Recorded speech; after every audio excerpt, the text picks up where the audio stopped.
hoje nosso assunto é o seguinte, gente. Quem está prestes a se aposentar precisa ficar atento. Então, a gente pensou em algo muito específico para trabalhar com você no dia do aposentado na nossa entrevista, viu? Algumas regras para se aposentar pelo INSS mudaram esse ano por causa da última reforma da Previdência. Há mudanças, por exemplo, nas aposentadorias por idade e por tempo de contribuição.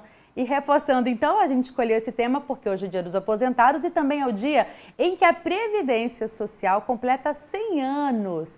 Por isso, nós convidamos um especialista na área para tirar todas as suas dúvidas. Inclusive, você pode mandar agora mesmo. Já estão chegando algumas dúvidas, inclusive, aqui para a nossa produção. E você pode mandar sua dúvida agora para esse número que aparece aí na sua tela. É o nosso WhatsApp, 19 35 1308 18. E para tirar as minhas e as suas dúvidas, a gente conversa a partir de agora com o advogado, doutor César Babler, já está com a gente. Bom dia, doutor. Obrigada por aceitar o nosso convite para a gente conversar sobre esse tema tão importante.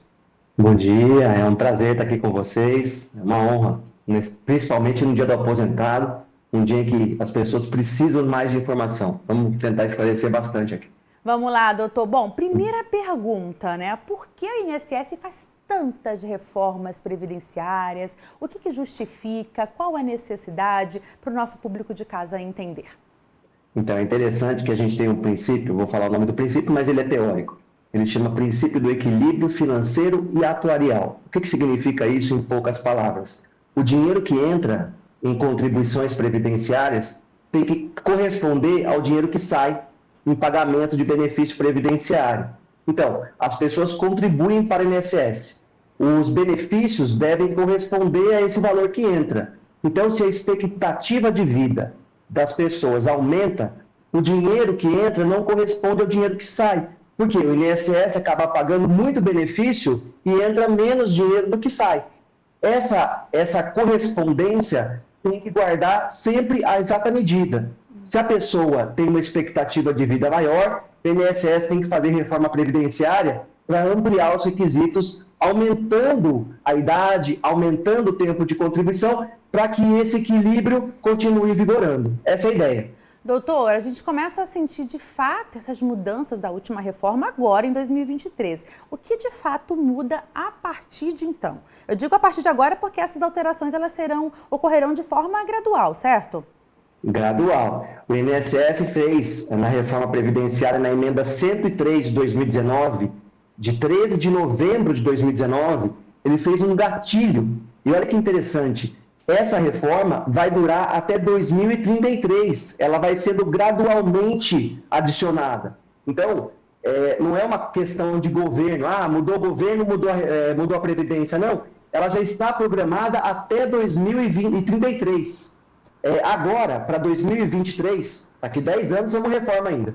Agora, para esse ano, a gente tem algumas reformas importantes aqui na aposentadoria, principalmente da mulher. A mulher passa a ter, obrigatoriamente, que ter a idade de 62 anos e 15 de contribuição.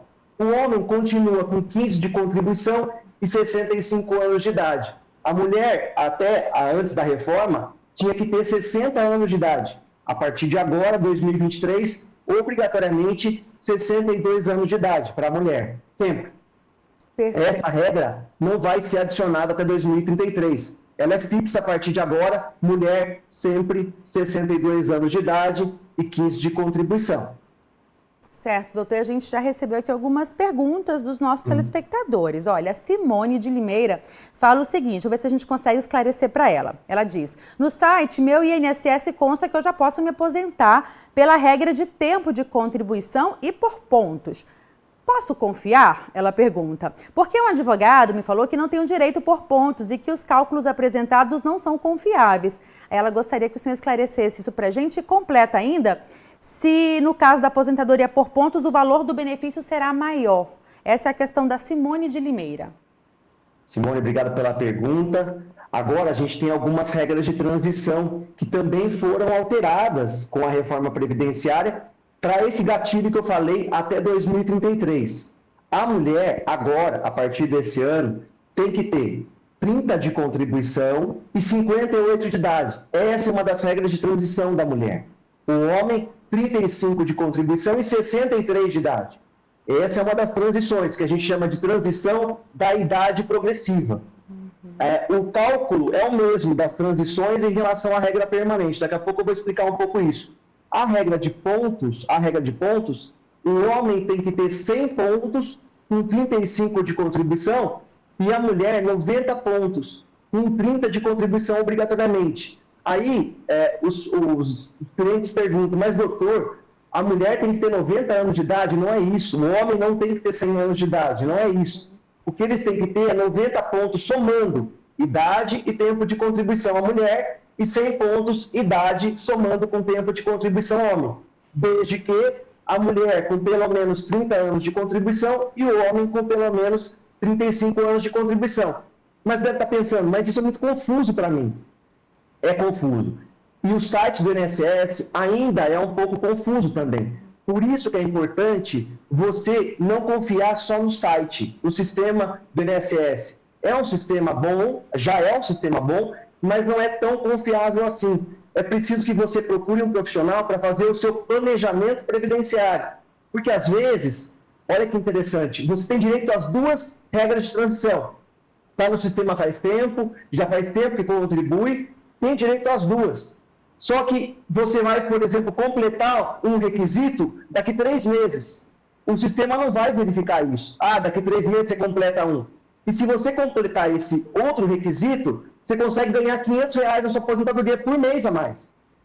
Por isso é importante, além de fazer a simulação do site, consultar um profissional para fazer o seu planejamento previdenciário. Importantíssimo isso que o senhor falou, até foi uma pergunta também de uma outra telespectadora, a Sandra, de Campinas, também a respeito disso. Eu posso confiar? Onde que eu busco essa informação de forma mais precisa? Então, já ficou a resposta aqui também do nosso especialista falando a respeito dessa questão de, sim, procure informações no site, mas de preferência com um especialista para direcionar, porque cada caso é um caso, né, doutor? Outra dúvida muito frequente, meu Deus, são tantas, mas a gente também recebeu aqui da Luísa de Nova Odessa. Ela pergunta sobre o direito adquirido. E aí ela questiona a questão de como que fica a situação, então, de quem alcançou as condições para se aposentar por alguma regra, né, de transição em 2022, mas não entrou com o pedido no ano passado. Como que fica a situação dela? Ela se encaixa onde, doutor? Essa também é uma dúvida frequente, hein? Deu para entender a dúvida dela? Deu. Se ela tinha, por exemplo, vou supor aqui que ela tinha a regra de pontos, transição de pontos. Se ela tinha mulher, 89 pontos, que era o que se exigiu ano passado, ou homem, 99 pontos, que era o que se exigiu ano passado, e não pediu, e vai pedir só agora, você tem direito à regra antiga. Você tem direito à regra de 89 e 99. Por quê?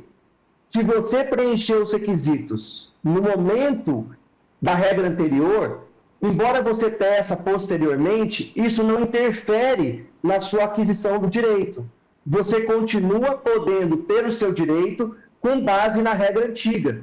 Isso é isso que se chama direito adquirido. É quando eu preenchi os requisitos sobre uma lei, mesmo que ela mude, eu tenho direito a pegar o benefício com base na regra antiga. Então, não se preocupe se você já preencheu os requisitos na regra antiga ou na transição antiga e agora mudaram as regras, aumentou um pouquinho, você tem direito do mesmo jeito com base na regra da situação que você já preencheu. Certo, doutor. E sobre o fim da prova de vida, que também está sendo bastante falado, mas ainda assim tem algumas dúvidas a respeito disso? A prova de vida ainda é uma questão que gera bastante complicação, mas ofende um pouco a dignidade, né, de muitos aposentados. Às vezes a pessoa está bastante idosa, está com problemas de locomoção, isso dificulta a realização da prova de vida. E aí, em razão da pandemia Covid, tivemos alguns avanços nisso, porque as pessoas se vacinaram, principalmente os idosos. E aí, com a vacinação e somando a questão das eleições, que tivemos votações recentes, o poder público tem um banco de dados muito forte já, de pessoas que estão na condição de aposentados e pensionistas, e ele pode fazer esse cruzamento de dados, evitando já, com condições de evitar a realização da prova de vida. Essa foi a vantagem, então, da questão da vacinação, aliada, claro, à questão das eleições recentes que a gente teve. Então, é bem provável, tudo indica que não teremos mais prova de vida. Ok. E se o segurado tem direito a mais de uma aposentadoria? Pode acontecer também, né? Qual delas o INSS vai conceder? Existe um princípio, que é o princípio do benefício mais vantajoso. O que significa isso? O INSS paga, ele calcula. Você tem direito a 3 aposentadorias. A aposentadoria programada, que é a comum, a regra geral, e 2 transições. Ele vai calcular o valor maior e te conceder. Perfeito. Perfeito. Mas daí você está pensando, então se o INSS me concede o melhor benefício, o que eu vou procurar um profissional? Por que eu vou procurar alguém para fazer para mim? A ideia é, como eu disse, e vou repetir porque isso é importantíssimo, às vezes o INSS não tem a capacidade de programar o futuro. Então, às vezes, você falta 5 meses para entrar em outra regra de transição, que vai te dar 400, 500, 600 reais a mais por mês de benefício. E o sistema não consegue calcular isso. Se você entra pelo site, porque hoje é muito fácil você entrar com o pedido de aposentadoria. Você entra no site do meu INSS e faz o pedido lá. Preenche o cadastro, é muito simples. Qualquer pessoa tem condições de fazer isso. O problema é que você não consegue visualizar uma regra próxima para você que vai dar melhores condições de benefício. E aí, o INSS também não faz isso. Embora tenha o princípio do melhor benefício, ele não calcula o melhor benefício em perspectiva. Ele calcula o melhor benefício com base nas regras que você está atualmente contemplado.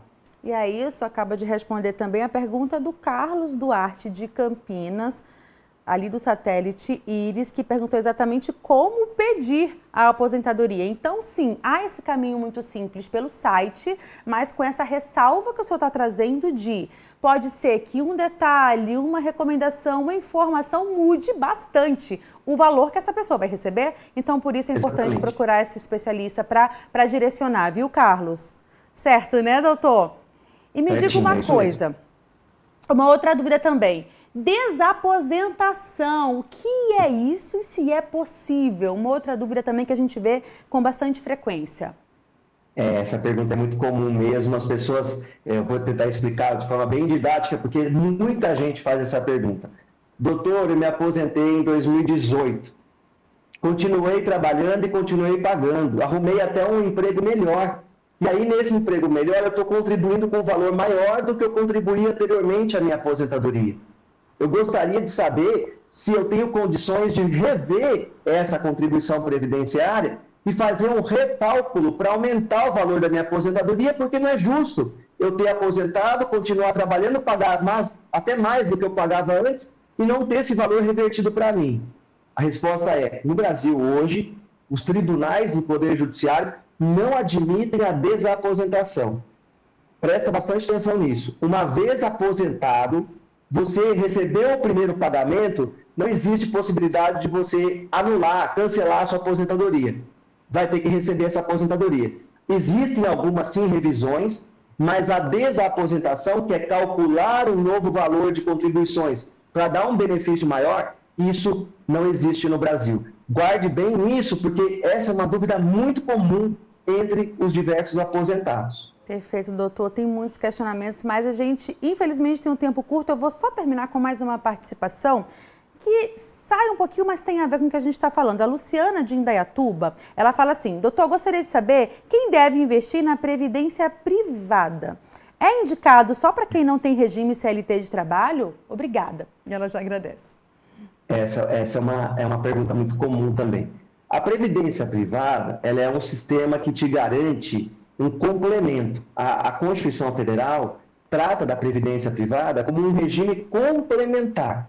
Então, veja, a ideia da Constituição é que você tenha um regime previdenciário obrigatório, seja seletista ou seja do servidor público, que a gente chama de regime próprio. Mas esses são regimes obrigatórios. Então, você vai trabalhar, você vai contribuir. Essa pergunta da espectadora é importante porque ela dá a ideia de poder optar entre CLT e previdência privada, mas não tem opção. Se você trabalha no regime seletista ou se você é autônomo, se você exerce de alguma forma atividade remunerada, você é obrigado a contribuir para a previdência, não é uma faculdade. Então, eu vou remodelar a pergunta. Se você é obrigado a contribuir para a Previdência, você vai ter que contribuir para o INSS, se for seletista, autônomo, atividades privadas normais. Contribui para o INSS e pode também, para complementar sua renda, porque o teto de benefício hoje, R$ 1.507,46. R$ 1.507,46. Você não recebe mais que isso.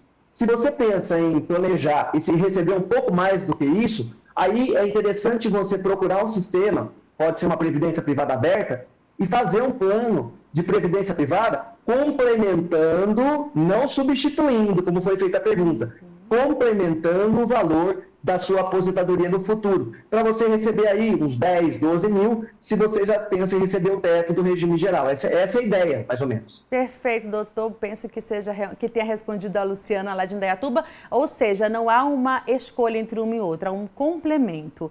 Doutor César, muito obrigada pelas suas informações. Há tanto a falar ainda sobre esse tema. Talvez só volte aqui para a gente conversar um pouco mais. Será muito bem-vindo. Muito obrigada pelas suas informações e orientações ao nosso público. Eu que agradeço, foi um prazer. Ótimo dia! Conversamos então sobre essas mudanças aí na Previdência relacionadas à INSS, que a partir de 2023 a gente já começa a perceber. Olha quanta informação. Obrigada a você que participou e olha, quer rever tudo isso que o doutor César falou pra gente? Você pode no nosso canal do YouTube, que está aparecendo o endereço aí na sua tela. Daqui a pouquinho, assim que a gente encerra o jornal, você já pode ter acesso a todas essas informações e compartilhar aí com quem precisa saber de todos esses detalhes.